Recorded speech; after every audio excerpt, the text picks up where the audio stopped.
প্রিয় শিক্ষার্থীরা, আশা করি তোমরা সবাই ভালো আছো। আমিও ভালো আছি। আজকে আমি তোমাদের সপ্তম শ্রেণীর বাংলাদেশ ও বিশ্ব পরিচয় এর অধ্যায় চতুর্থ পাঠ 3 বাংলাদেশের আমদানি ও রপ্তানি নিয়ে আলোচনা করব। ঠিক আছে, বাংলাদেশের আমদানি ও রপ্তানি নিয়ে আলোচনা করব। তোমরা যে যেখানেই থাকো না কেন, আমার এই ভিডিওটি খুব গুরুত্ব সহকারে দেখবে। তাহলে চলো শুরু করা যাক। বাংলাদেশের আমদানি ও রপ্তানি। সাধারণত কোনো দেশই তার চাহিদার সমস্ত জিনিস নিজেরা উৎপাদন করতে পারে না। ঠিক আছে, কিছু জিনিস আমদানি করতে হয়, আবার যেগুলো আমাদের দেশে বেশি উৎপাদন হয়, আমাদের চাহিদা মিটিয়ে আমরা বিদেশে রপ্তানি করে থাকি। ঠিক আছে, অর্থাৎ যেগুলো আমাদের প্রয়োজন সেগুলো আমরা বিদেশ থেকে আমদানি করি।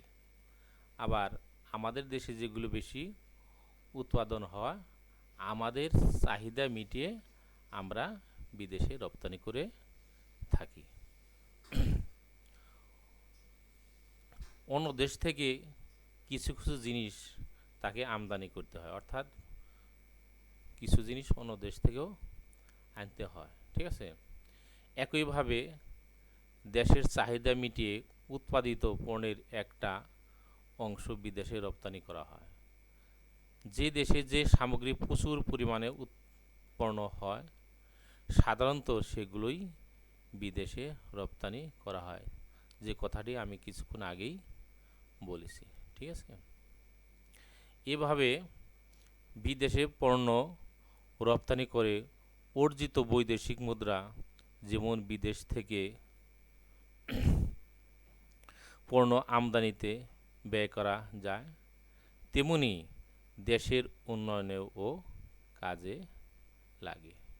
ঠিক আছে, বিদেশ থেকে পণ্য আমদানি এবং বিদেশে পণ্য রপ্তানি করার নামই বৈদেশিক বাণিজ্য। ঠিক আছে, এখন যদি আমি প্রশ্ন করি বৈদেশিক বাণিজ্য কি, তাহলে তোমরা অবশ্যই কি সঠিকভাবে উত্তর দিতে পারবে। ঠিক আছে, বৈদেশিক বাণিজ্য হলো বিদেশ থেকে পণ্য আমদানি এবং বিদেশে পণ্য রপ্তানি করার নামই বৈদেশিক বাণিজ্য। ঠিক আছে, যে কোনো দেশের অর্থনীতিতে বৈদেশিক বাণিজ্যের একটি গুরুত্বপূর্ণ ভূমিকা রয়েছে। ঠিক আছে, আধুনিক বিশ্বে বৈদেশিক বাণিজ্যের সুযোগ অনেক বেড়েছে।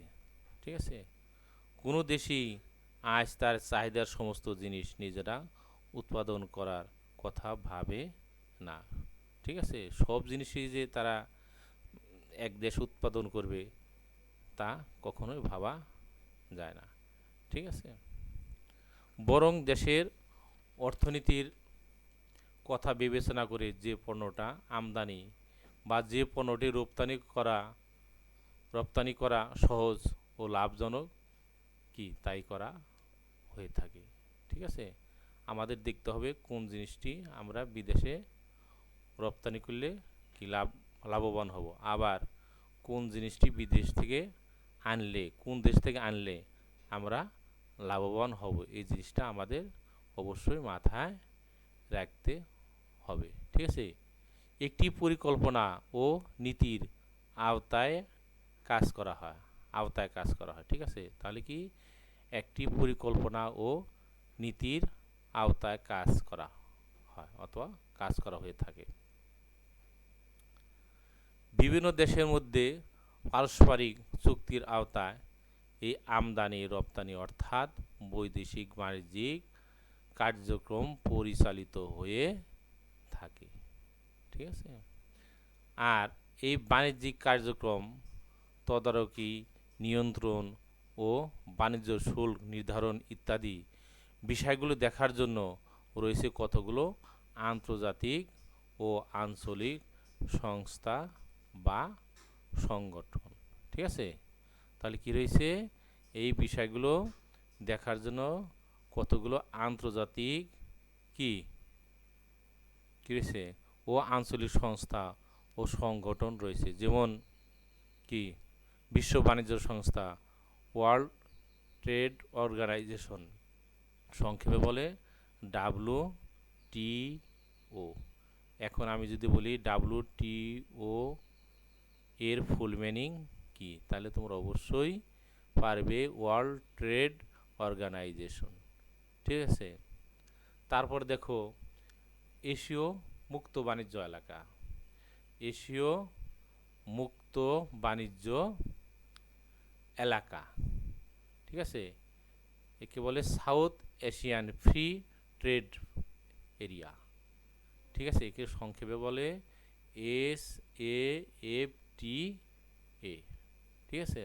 আমি যদি এখন বলি SAFTA এর ফুল মিনিং কি অথবা এর মানে কি, তাহলে তোমরা অবশ্যই পারবে, south Asian free trade area. ঠিক আছে। যে দেশের আমদানির চেয়ে রপ্তানির পরিমাণ বেশি তাকে উন্নত দেশ ধরা হয়। ঠিক আছে। অর্থাৎ আমদানি বেশি করে না কিন্তু রপ্তানি বেশি করে, সেগুলো হলো কি উন্নত দেশ। ঠিক আছে। আচ্ছা, যা হোক, এখন দেখো বাংলাদেশের আমদানি পণ্য সামগ্রী। ঠিক আছে। বাংলাদেশের আমদানি পণ্য সামগ্রী, কোন কোন জিনিস আমরা বিদেশ থেকে কি আমদানি করে থাকি। ঠিক আছে। বাংলাদেশের আমদানি পণ্য সামগ্রী, ঠিক আছে, কোন জিনিসগুলো আমরা বিদেশ থেকে আমদানি করে থাকি। বাংলাদেশ পৃথিবীর বিভিন্ন দেশ থেকে নিয়মিত যেসব পণ্য আমদানি করে সেগুলো হলো চাল, গম, ডাল, তৈলবীজ, তুলা, অপরিশোধিত পেট্রোল ও পেট্রোলিয়ামজাত দ্রব্য, ভোজ্য তেল, সার, কৃষি ও শিল্প যন্ত্রপাতি, সুতা ইত্যাদি। ঠিক আছে। এই জিনিসগুলো আমরা বিদেশ থেকে আমদানি করে থাকি। তোমরা তো সবাই জানো আমাদের আয়তনের তুলনায় লোক সংখ্যা বেশি, তাই খাদ্যদ্রব্য, কৃষিপণ্য এবং বস্তু আমাদের বেশি বিদেশ থেকে কি আমদানি করতে হয়। ঠিক আছে। আর যেসব দেশ থেকে এসব সামগ্রী আমদানি করা হয় তার মধ্যে রয়েছে 1 নম্বরে চীন, তারপর ভারত, জাপান, সিঙ্গাপুর, দক্ষিণ কোরিয়া, মালয়েশিয়া, যুক্তরাজ্য, ফ্রান্স ও জার্মানি। হ্যাঁ, মূলত এই সমস্ত দেশ থেকেই আমরা এই সমস্ত কি জিনিসগুলো আমদানি করে থাকি। ঠিক আছে। সরকারি ও বেসরকারি উভয় খাতে এই আমদানি বাণিজ্য চলে।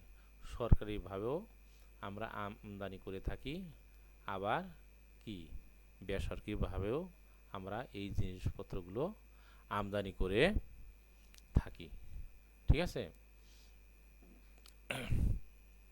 বাংলাদেশ অর্থনৈতিক সমীক্ষা অনুযায়ী গত 2012-13 অর্থ বছরে বাংলাদেশ বিদেশ থেকে 34,084 মিলিয়ন ডলারের পণ্য সামগ্রী আমদানি করেছে। ঠিক আছে। আর 2013-14 অর্থ বছরে আমদানি ব্যয় হয়েছে মোট 40,732 মিলিয়ন মার্কিন ডলার। তাহলে দেখো 2012-13 অর্থ বছরের চেয়ে 2013-14 অর্থ বছরের আমদানি ব্যয় কিন্তু বেড়ে গেছে। ঠিক আছে, 2012-13 অর্থ বছরে ছিল 34,084 মিলিয়ন ডলার, আর 2013-14 অর্থ বছরে দাঁড়িয়েছে 40,732 মিলিয়ন মার্কিন ডলার। ঠিক আছে, আবার দেখো 2014-15 অর্থ বছরে আমদানি ব্যয় হয়েছে 40,700 কি 4 মিলিয়ন মার্কিন ডলার। ঠিক আছে, আবার 2015-16 অর্থ বছরে 42,921 মিলিয়ন মার্কিন ডলার, এবং 2016-17 অর্থ বছরে দাঁড়িয়েছে 47,005 মিলিয়ন মার্কিন ডলার। ঠিক আছে, এর মধ্যে সবচেয়ে বেশি আমদানি করা হয়েছে চীন থেকে, তারপর কি অন্যান্য দেশ থেকে আমদানি করা হয়ে থাকে। ঠিক আছে, তাহলে কি আমরা বাংলাদেশের রপ্তানি কি পণ্য সামগ্রী নিয়ে আলোচনা করলাম। ঠিক আছে, এখন দেখো বাংলাদেশের তাহলে কি আমরা কি আলোচনা করলাম, বাংলাদেশের আমদানি পণ্য সামগ্রী নিয়ে আলোচনা করলাম। এখন দেখো বাংলাদেশে রপ্তানি পণ্য সামগ্রী কি কি জিনিসপত্র আমরা বিদেশে রপ্তানি করে থাকি, আমাদের দেশের চাহিদা মিটিয়েও আমরা বিদেশে রপ্তানি করে থাকি। এক সময় পাটজাত দ্রব্যই ছিল আমাদের প্রধান রপ্তানি পণ্য। ঠিক আছে, পাটজাত দ্রব্য যেমন চটের ব্যাগ, কার্পেট প্রভৃতি রপ্তানি করে বাংলাদেশ প্রচুর বৈদেশিক মুদ্রা অর্জন করত। ঠিক আছে, তাই পাটকে সোনালী আঁশ বলা হতো। ঠিক আছে, অর্থাৎ কি আমরা স্বর্ণের দামে বিক্রি করতাম পাটকে। তখন পাটের চাহিদাও ছিল বিশ্ববাজারে অনেক। ঠিক আছে, পাট দিয়ে চটের ব্যাগ, কার্পেট এই সমস্ত জিনিসপত্র তৈরি হতো। ঠিক আছে, কিন্তু কিছু সময়ের জন্য সারা বিশ্বে পাট ও পাটজাত দ্রব্যের চাহিদা কমে যায়, অর্থাৎ প্লাস্টিকের জিনিস বের হয়, প্লাস্টিকের সুতা, প্লাস্টিকের রশি, প্লাস্টিকের ব্যাগ ইত্যাদি বের হয়।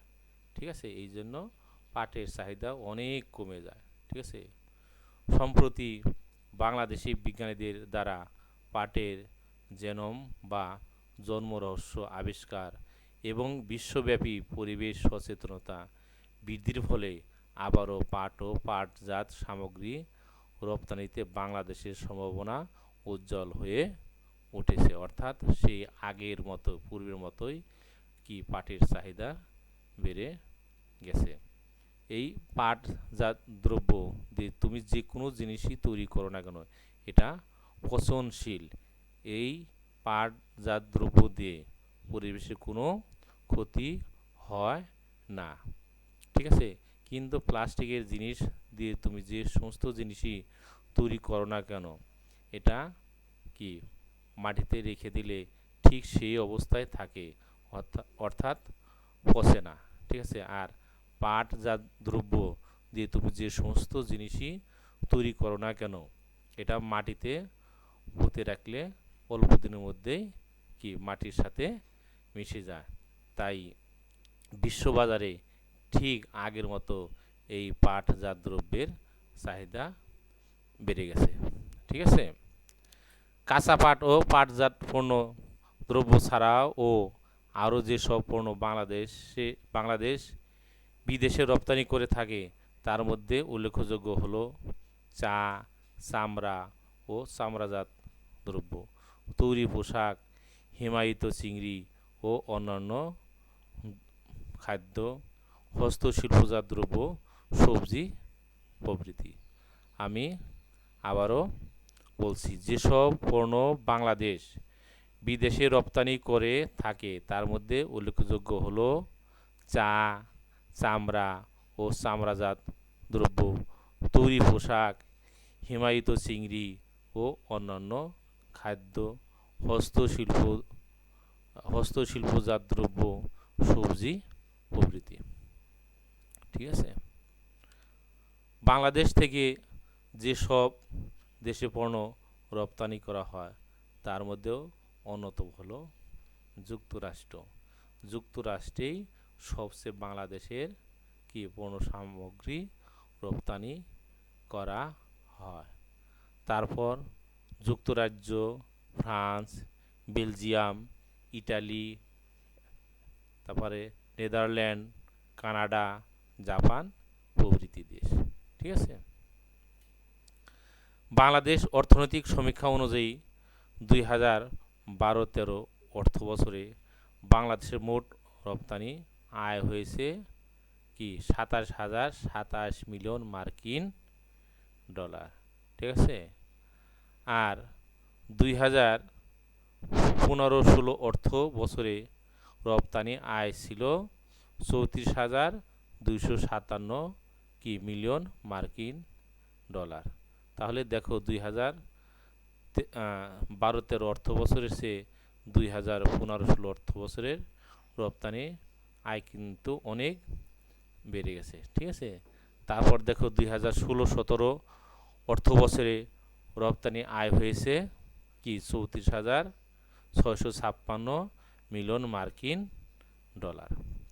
এর মধ্যে 2012-13 অর্থ বছরে রপ্তানি আয়ের শীর্ষে ছিল কি তৈরি পোশাক, অর্থাৎ তৈরি পোশাকের চাহিদাই সবচেয়ে বেড়ে যাচ্ছে অন্যান্য দ্রব্যের চেয়ে। ঠিক আছে।